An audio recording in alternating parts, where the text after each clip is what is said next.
This is a clear slap in the face to democracy. I think it suggests that Trump believes he has completely normalized what happened on January 6th. On MSNBC, the lawyers and anchors lashed out over this. A Trump-led tribute in Mar-a-Lago to the architects of the January 6th riot. What Donald Trump did last night is a disgrace to this country. It's a disgrace to the Constitution. What Trump did was show a documentary honoring John Eastman, the lawyer who was at the center of Trump's efforts to overturn the 2020 election. Asked me to help design a strategy. One could not have predicted that that would subject me to years of lawfare, but I thought it was important to do to take on that representation. We know that even Republicans in the Senate and the House were outraged by what happened on January 6th in the moment. Many of them issued stinging condemnations of Donald Trump. So for him to sit in Mar-a-Lago honoring John Eastman, one of the architects of January 6th, someone with a legal education who failed to honor his obligation to uphold the Constitution, that speaks volumes about where Donald Trump is as he embarks upon this second presidency. And it wasn't just John Eastman who was indicted and disbarred that Donald Trump honored and elevated. This event in which he welcomed not only John Eastman, but Michael Flynn, Jeffrey Clark, the man who had urged the DOJ to put out false statements about the 2020 election and who Donald Trump considered to make its acting attorney general before January 6th. They were up on stage. Rudy Giuliani was up on stage. Peter Navarro, who, of course, served 4 months in prison for contempt of Congress by not complying with the subpoena from the January 6th Select Committee. He was there up on stage. And this is sickening. This is sickening. I am sick. Peter Navarro, Jeffrey Clark, the people that went to the Capitol to take up arms against the United States government because the the president of the United States at the time lied to them, because that's what happened. Those people are not patriots. What Donald Trump did last night is a disgrace to this country. This, again, is Donald Trump spinning the truth, right? No surprise to any of us at this time that there is no concept of truth, that there are alternative truths in Donald Trump's universe. We all know what happened after the election in 2020. We all remember the phone call that Donald Trump made begging Georgia officials to find him the votes he needed because he had lost the count in that state.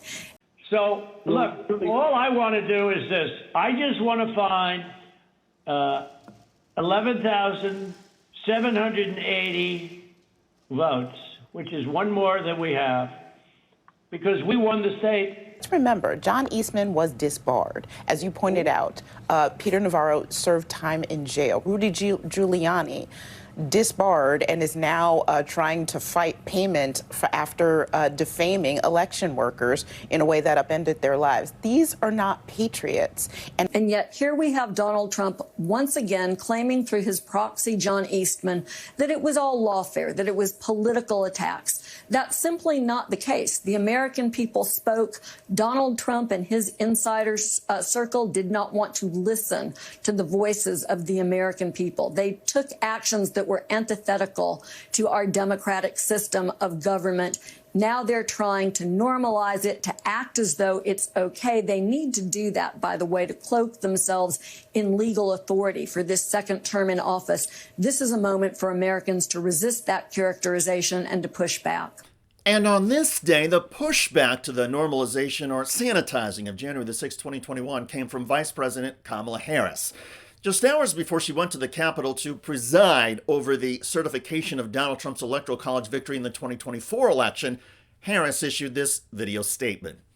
The peaceful transfer of power is one of the most fundamental principles of American democracy.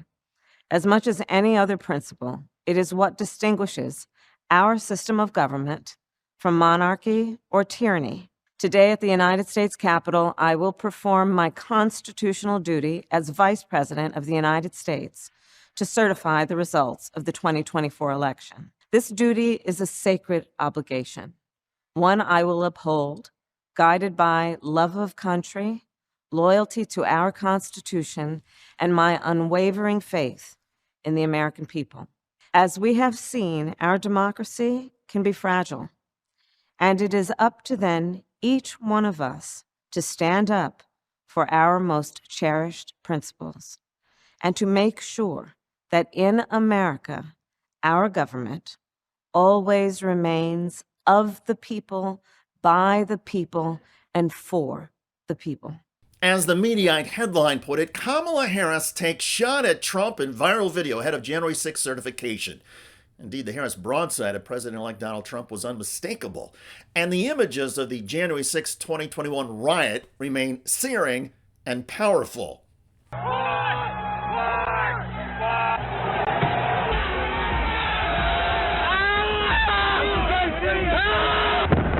But as with most things, many Americans have a short memory, especially when it comes to matters involving politics and governance.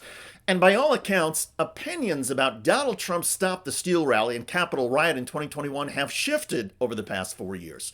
And that shift moved enough to enable Donald Trump to win the 2024 election. Here's the polling data breakdown from CNN. If you go back, 4 years ago, right? Trump's role on January 6, 2021 should make him ineligible to be president. The clear majority of voters said yes, 56%, and that was including removal from office.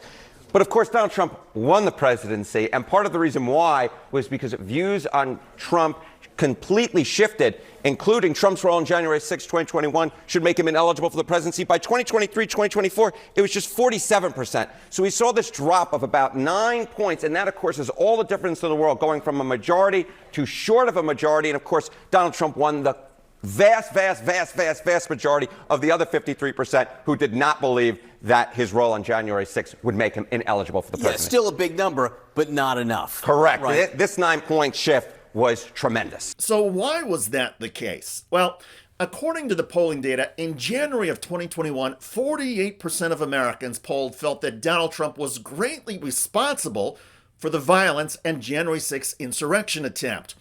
But within 2 years, the percentage of Americans who considered Trump greatly responsible or largely responsible had dropped from 48% to 37%. In other words, by the time of the 2024 presidential campaign, nearly 2/3 of Americans did not hold Donald Trump largely responsible for the January 6th riot. And that takes us back to lawyer John Eastman and the other Trump cronies who tried to stop President Biden's 2020 election certification. The Eastman documentary focuses mostly on his efforts to find a novel way to stop the certification and on the subsequent criminal charges and disbarment that Eastman faced. Eastman is portrayed as a sympathetic figure, not as a violent extremist. And the documentary literally separates Donald Trump and his lawyers and advisors from the insurrectionists who stormed the Capitol building. It's as if one group, the Trump leaders of the Stop the Steal effort, had nothing to do with the people who actually went into the Capitol building, even though John Eastman, Rudy Giuliani, Donald Trump, and others spoke at the January 6th rally, and Trump told the crowd to march to the Capitol. Right here, we're going to walk down to the Capitol because you'll never take back our country with weakness. You have to show strength and you have to be strong. But in Donald Trump's mind, and now in the minds of a growing number of Americans, there was nothing wrong with the Trump effort to convince then Vice President Mike Pence to not count the electoral votes.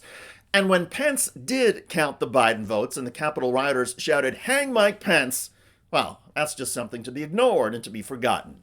At Mar-a-Lago, Donald Trump focused on Eastman's legal strategy, not the violence that effort sparked. He said, "I'm a big fan of John Eastman. He was right. He happened to be right. That's why they changed the law." And nobody wants to talk about that. They said he's not allowed to do it. He's not allowed to do it. And they convinced him he's not allowed to do it. Our vice president. Then right after the election, they changed the law so he can't do it. So indeed, after the election, Congress passed a law tightening the election certification procedures and closing the loophole Eastman saw regarding the role of the vice president. Still, in MAGA world, led by Donald Trump, John Eastman is a hero to be praised and honored, not a villain to be condemned. In other words, Donald Trump keeps digging in on the 2020 election lies, even though Trump could let them all go. And that underscores a key feature of what we may see in the next Trump administration. Reality may once again be flipped upside down, and all that matters is what Donald Trump and his cronies claim. Facts and basic truths are irrelevant. There is no requirement to prove anything, and democracy can and will be slapped in the face, as the attorney said on MSNBC. In other words, the frightening Trump legacy of January the 6th lives on. By the way, Donald Trump is getting shredded for his lies about the recent terror attack in New Orleans. And even Fox News is piling on Trump and issuing corrections. Pure evil. Now, the former president said criminals coming in a statement, meaning into our country. But to be clear, Molly and Brian, the suspect was born in the United States. He served in the United States Army. He was a veteran. Check out that video at the link below. It generated a lot of comments on YouTube. One of the most popular is from Dean Allen, who wrote, "Caught lying? Has there been a day since 2015 that Trump hasn't been caught lying? Come on." I hear you. I look forward to reading your comments about Donald Trump getting blasted for the party in Mar-a-Lago honoring John Eastman and the other 2020 election denier leaders. I'm David Shuster. Thanks for joining us.